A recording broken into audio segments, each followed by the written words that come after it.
Hola a todos, muy buenas tardes, bienvenidos a serenitymarkets.com, desde hoy patrocinada por Mapfre Gestión Patrimonial. Muchas gracias por la confianza, Mapfre.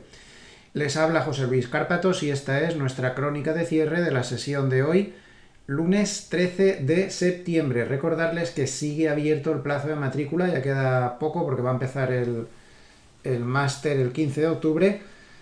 Queda abierto el plazo de matrícula del Máster Universitario en Mercados Financieros, certificado con el título de la Universidad Isabel I, un máster realmente muy potente. Pasamos al mercado, un mercado que ha ido de más a menos. Hemos tenido subidas muy superiores a las que tenemos ahora en Europa, aunque las subidas se siguen conservando, especialmente en el IBEX, que está celebrando por todo lo alto la fortaleza del sectorial bancario, más 1,81%.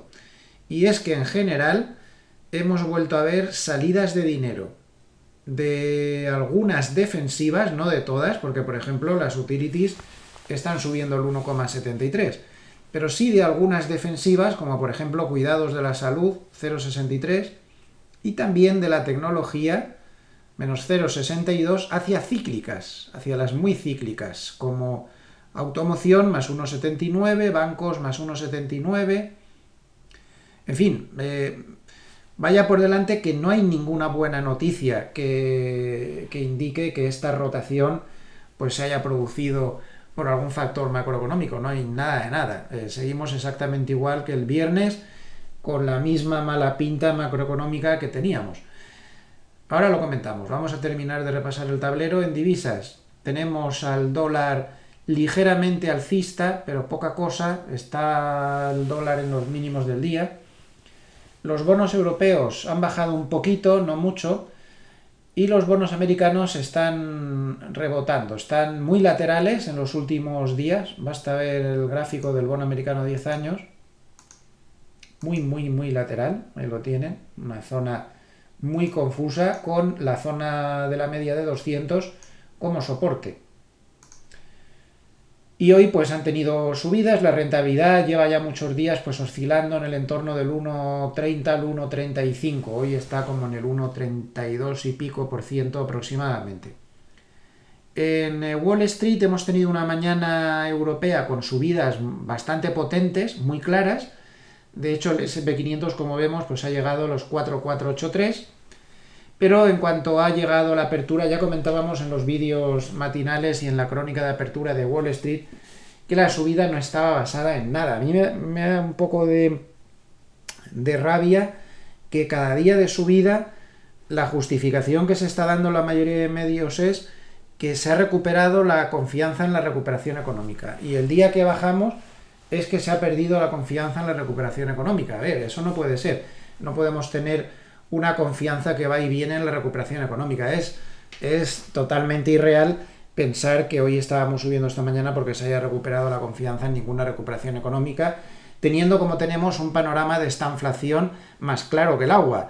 Y con los panoramas de esta inflación no se puede recuperar confianzas económicas porque tenemos un crecimiento débil, impepinablemente débil, y el índice de confianza, perdón, el índice de sorpresas negativas de Estados Unidos está en mínimos desde abril del 2020 y ya está, y no hay que darle más vueltas.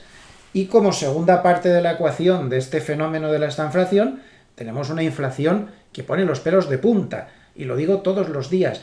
Miren los precios de la luz, por dónde van. Miren por dónde van los precios que hay en el supermercado, cómo sube todo.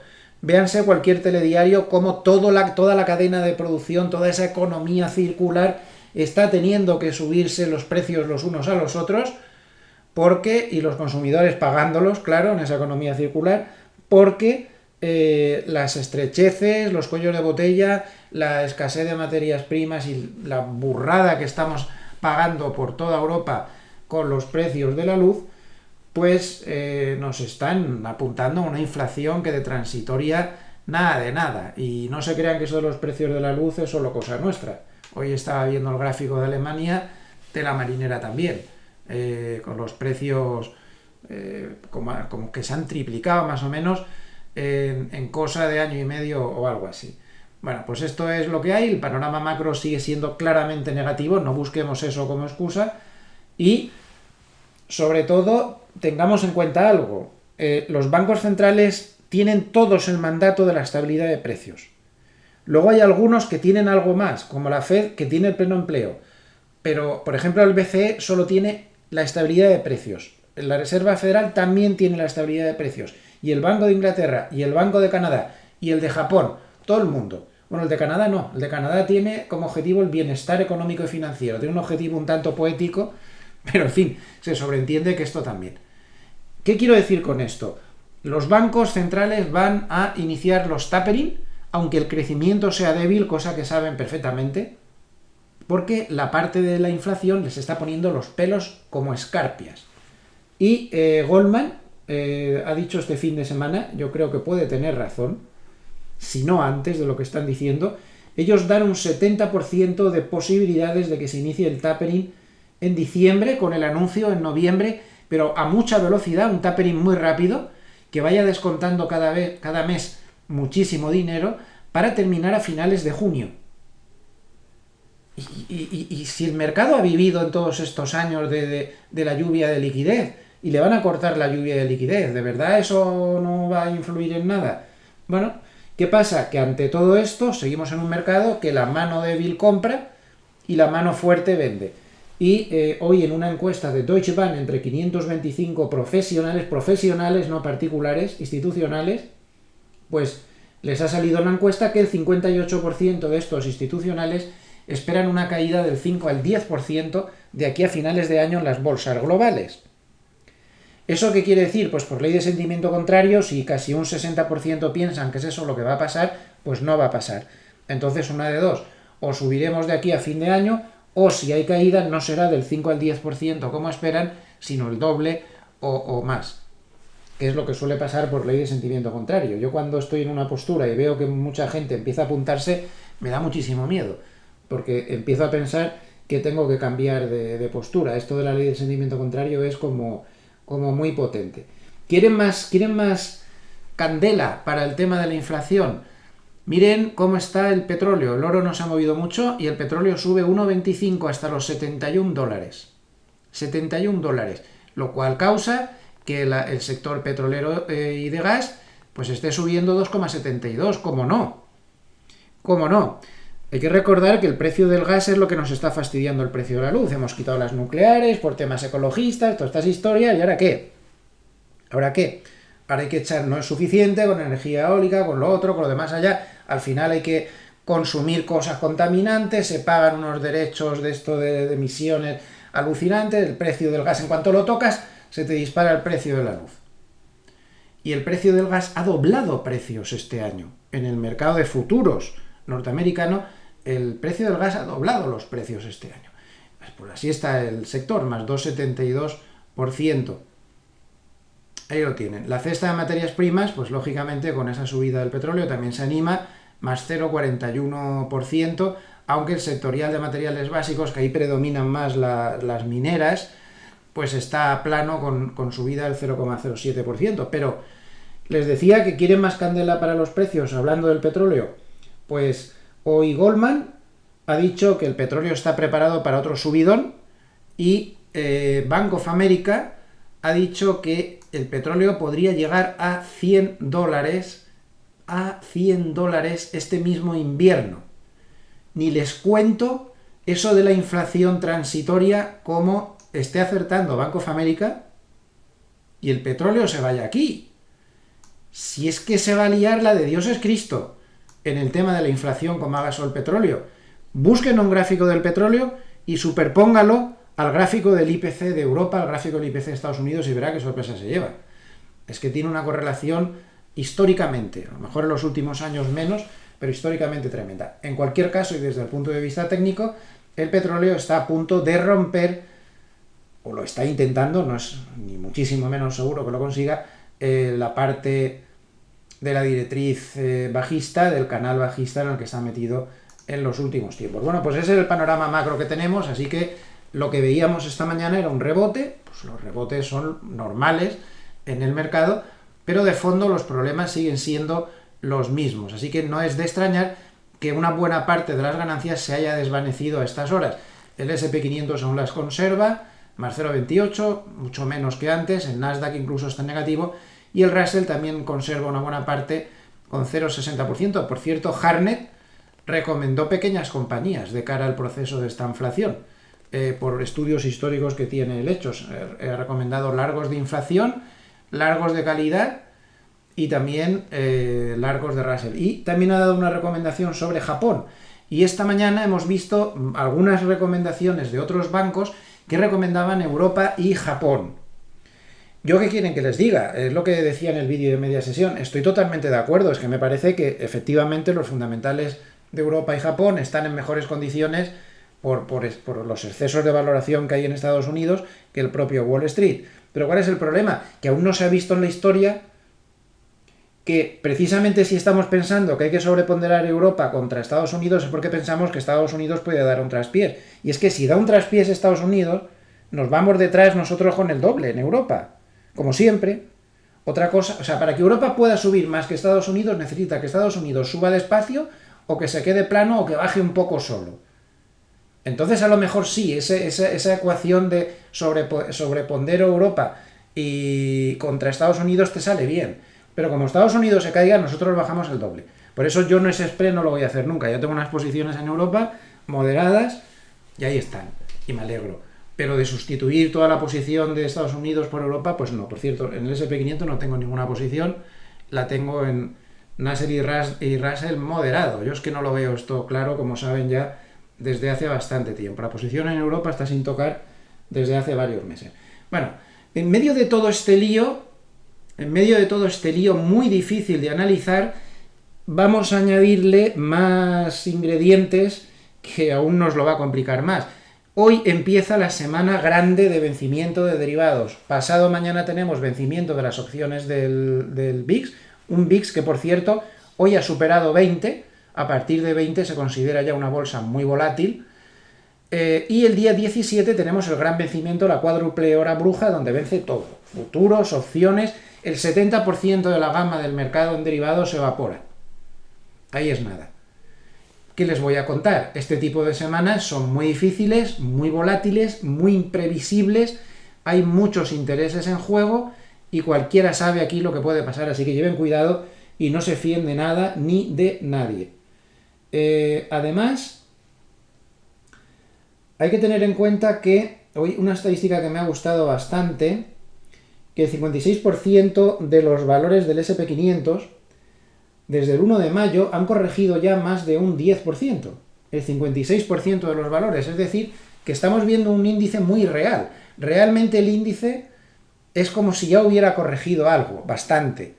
Más de la mitad de sus valores han corregido más de un 10%. Lo que pasa es que el índice pues está como muy atrapado con esas 5 grandes tecnológicas que tienen una ponderación enorme, no deja de ser curioso.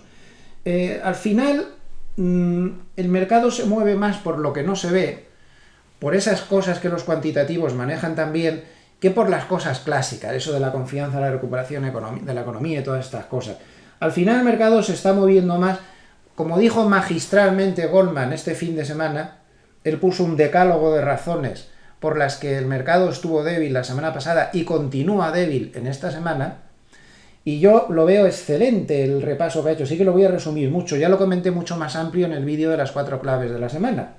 Primero, porque están empapelando el mercado. Las manos fuertes que no se creen nada llevan mucho tiempo distribuyendo, están lanzando emisiones de salidas a bolsa, ampliaciones de capital, lanzan emisiones de acciones nuevas cuando un valor sube mucho. Están empapelando literalmente el mercado, y Goldman se dio cuenta este fin de semana que el volumen de papel que las corporaciones tiran encima del mercado, no de ventas, sino de, o sea, sí de ventas, pero no de ventas de vender las acciones, sino de colocárselas a otros, a los particulares.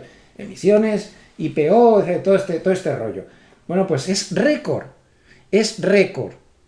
Están empapelando literalmente las manos fuertes en el mercado porque la mano débil se lo come todo. Todo lo que le echan se lo come, todo lo que le echan se lo come. Y esto se llama, toda la vida se ha llamado proceso de distribución. También Goldman advertía pues, sobre los riesgos del tapering, advertía sobre los riesgos estacionales. La peor estacionalidad del año la tiene el SP500 desde mediados de diciembre hasta finales, no siempre se cumple. Recuerden que en agosto también la tenía muy mala y no cayó. Otro tema que recuerda Goldman es el tema de los impuestos. Aún no está claro el tema de los impuestos de plusvalías. Hay mucha gente que querrá vender en el último trimestre para pagar, a ser posible, menos. También hoy se hablaba del impuesto de sociedades, un impuesto de sociedades que los demócratas le autorizarían a Biden subir del 21 al 26,5. Eso es mucha subida. Eso es mucha subida. Y además con una sobretasa del 3% para los que ganen más de 5 millones. Es decir, que para las grandes corporaciones los demócratas sí aprobarían el 28,5 que quería Biden, el 28, incluso más. Si sumamos al 26,5 esos 3 puntos, se iría al 29,5. Y además, es muy importante que tengamos en cuenta, como bien decía Goldman en ese decálogo de problemas que tiene ahora mismo el mercado, pues tenemos que recordar que vienen unos rebalanceos muy potentes que se van a producir seguramente en los últimos 15 días del trimestre. Los fondos 60-40 y los fondos de pensiones, en esta ocasión dice Goldman que tienen muchísimo papel que soltar. Lo único que podría evitar eso, pues sería que el S&P 500 bajara mucho y entonces no hubiera que hacer tanto reajuste. Pero claro, el trimestre anterior cerró por aquí y ahora estamos aquí. Sí que hay muchos reajustes. Si esto cayera mucho, pues el reajuste sería menor. Pero ahora mismo, en el nivel en el que está el S&P 500, Goldman advierte que según sus modelos, tanto los fondos 60-40 como los fondos de pensiones tienen que vender un montón de papel. Los fondos 60-40 ahora mismo dice Goldman que están en el 63-65% de bolsa. Luego tienen que vender un 3 a un 5 para volver al ratio habitual que tienen en 60-40. Bueno, pues todo esto es un poco el repaso de cómo están las cosas. Además, esta mañana hemos tenido la mala noticia de que el gobierno chino sigue R atacando a las tecnológicas con medidas regulatorias y, en fin, este proceso que ya conocemos en los últimos tiempos. Y por si faltaba poco, si no me equivoco, mañana se publica el dato de IPC en Estados Unidos, lo cual pues va a dar muchísimo respeto a los operadores. Mientras hablábamos, el S&P 500 ha terminado, ya está en rojo, ya nos temíamos que esas subidas no tenían mucho fundamento, y nos tenemos que seguir fijando desde el punto de vista técnico para terminar en la media de 50. Ahí es donde están hasta los que bailaron en Belén, están ahí esperando que llegue para meterse largos. Ahí van a entrar particulares a trochimoche comprando coles y comprando de todo. 4.415. Si por lo que fuera no se parara esta vez ahí, provocará un cierre masivo de largos. Los que se han equivocado intentarán cerrarse y los que están ya abiertos también, que le llevaría rápidamente al 4.306, que es un nivel bastante atractivo, bastante atractivo para los operadores de posición, a la altura de la media de 100, y con una corrección ya pues que sería un poco más destacable, de casi un 5,32%. Por fin rompería esa racha de tropecientos mil días sin corregir un 5. Más abajo, super soporte aquí, en la zona de 4.250, eso sería un mejor nivel aún. Mientras no pase por arriba la zona del 4.500 aproximadamente, está en peligro de terminar más pronto que tarde, al menos en esa media de 50, para hacer otro test, y son ya muchos en el año, de ese nivel de la media de 50. No se fíen de rebotes del gato muerto. Si ya pasa por encima de 4.500 ya estaríamos hablando de otra cosa. Mientras tanto, pues eso, podemos haber visto esta mañana el rebote del gato muerto, no lo sabemos. Insisto, estamos en plena semana de vencimientos de derivados y, como he comentado antes, el mercado se mueve mucho más por este tipo de cosas que por películas e historias que nos inventamos de que si la recuperación económica y que si esto y que si lo otro. Este tipo de follones son los que de verdad mueven al mercado, los rebalanceos, los vencimientos de derivados y demás. Por cierto, nos acercamos al periodo de blackout de recompras, no tardaremos mucho en entrar en él, porque ya saben que 3 semanas antes del inicio de la publicación de resultados se prohíbe las operaciones de recompra de acciones propias. Nada más, perdón por la extensión, pero hoy había muchas cosas que contar. El mercado está bastante interesante y nada es lo que parece, como dicen en los trucos de magia. Gracias, hasta luego.